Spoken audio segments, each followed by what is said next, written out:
வணக்கம். பன் சாப்பிட்ருப்போம். பன் தோசை சாப்பிட்ருக்கீங்களா? இதோ பன் தோசை செய்ய 2 கப் அளவுக்கு பச்சரிசியை எடுத்துக்கங்க. 1 தேக்கரண்டி வெந்தயம் எடுத்துக்கங்க.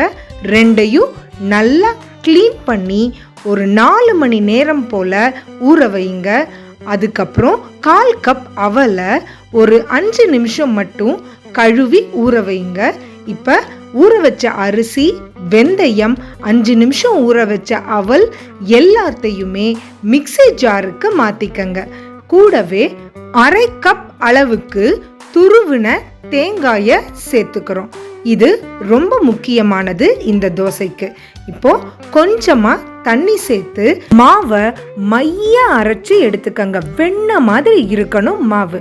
இதோ பன் தோசைக்கான மாவு பாதி அளவுக்கு ரெடி ஆயிடுச்சு. பன் தோசைக்கு தேவையான அளவு உப்பை இப்போ மாவில் கலந்து நல்லா கரைச்சி விட்டுக்கணும். மாவை 8 மணி நேரம் கண்டிப்பாக புளிக்க வைக்கணும்.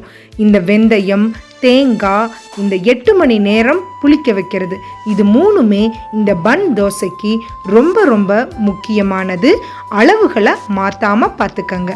இப்போ 8 மணி நேரத்துக்கு அப்புறமா மாவு இந்த பதத்தில் பாருங்கள் எவ்வளோ நல்லா புளிச்சு வந்திருக்குன்னு.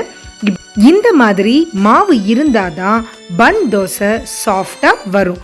இப்போ பன் தோசையை ஊற்றுறதுக்கு ஒரு இரும்பு வாணலி அல்லது ஆப்பச்சட்டியை எடுத்து அடுப்பில் வச்சு சூடு பண்ணிக்கிறோம். ஒரு 2 தேக்கரண்டி போல் எண்ணெயை விட்டு எண்ணெய் சூடானதும் அதில் 1 கரண்டி மாவை ஊற்றி அப்படியே மூடி வச்சிருங்க. கண்டிப்பாக தோசையை மாதிரி பரப்பக்கூடாது. இப்போ அப்படியே ஒரு சைட் பொன்னிறமானதும் மறுபக்கமாக திருப்பி போட்டு பொன்னிறமானதும் எடுத்துடலாம். சாஃப்டான பன் மாதிரியான தோசை தயார். நம்ம கடைகளில் வாங்குற டீ கடை பன் எல்லாம் பார்த்திங்கன்னா மைதா மாவில் நிறைய கெமிக்கல்ஸ் சேர்த்து செய்கிறாங்க. ஆனால் இந்த பன் தோசையில் நம்ம வெந்தயம் நிறையா சேர்த்து செய்கிறதுனால தான் இது இப்படி உப்பி வருது. உடம்புக்கு ரொம்ப குளிர்ச்சி தரக்கூடிய ஒரு தோசை. இந்த வெயில் காலத்துக்கு இந்த பன் தோசை அட்டகாசமான சுவையோட அருமையாக இருக்குங்க. இதுக்கு ஒரு கார சட்னி, வெங்காய சட்னி, தேங்காய் சட்னியோட சாப்பிட இந்த தோசை அருமையாக இருக்கும். மொறு மொறுன்னு அட்டகாசமாக இருக்கும். ஒரு தடவை ட்ரை பண்ணி பாருங்க. 4 பொருள் இருந்தா போதுங்க. பச்சரிசி, தேங்காய், வெந்தயம், அவல், இவ்வளோதாங்க. இது இருந்தா இந்த தோசைக்கான மாவை ஈஸியாக அரைச்சு பன் தோசைகளை ரெடி பண்ணிடலாம். குழந்தைங்களுக்கு எப்பவுமே புதுசாக ஏதாவது செஞ்சு கொடுக்கணும் அப்படின்னு நினைக்கிறவங்க இந்த பன் தோசையை இந்த விடுமுறையில் முயற்சி பண்ணி பாருங்க. கண்டிப்பாக குழந்தைங்களுக்கு பிடிக்கும்.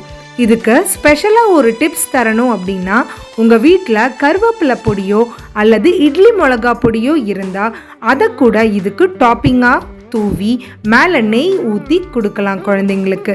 இல்லாட்டி இதுக்கு மேலே நம்ம தக்காளி சாஸு, அப்புறம் சீஸு அதெல்லாம் கூட போட்டு குழந்தைங்களுக்கு காய்கறியோடு சேர்த்து பரிமாறலாம்.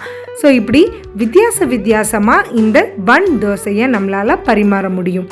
பாருங்கள் எவ்வளோ அழகாக மிருதுவாக இந்த தோசை வந்திருக்குன்னு பாருங்கள். உள்ளுக்குள்ள எவ்வளவு மென்மையாக இருக்குது, அதே நேரத்தில் வெளியில் அவ்வளோ கிறிஸ்பியாக மொறு மொறுன்னு வந்திருக்கு. இந்த தோசையை ஒரு தடவை நீங்கள் ட்ரை பண்ணி பாருங்கள். அளவுகளை மாற்றாமல் எடுத்து ட்ரை பண்ணி பாருங்கள்.